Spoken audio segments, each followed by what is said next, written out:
Hello my lovelies, I am back with another delicious recipe for you today. We're going to be making arroz con camarones or rice with shrimp, so come along. So we're going to start off with 2 pounds of shrimp, which we're going to wash, devein, and set aside. I'm now placing 6 cups of cooked rice that I've pre-made earlier, into a pot, and I'm going to stir fry this for about 5 minutes.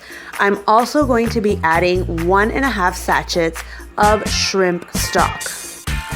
Next, I'm going to add 1 tablespoon of salt.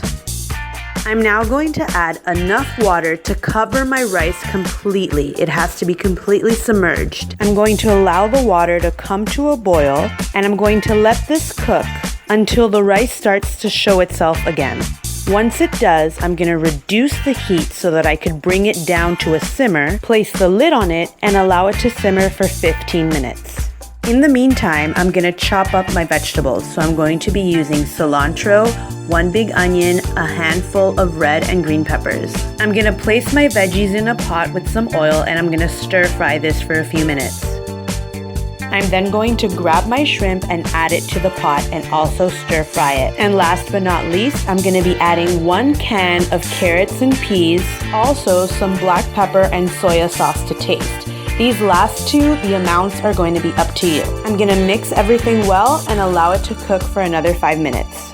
And for our final step, we're going to add our shrimp mixture back to our rice.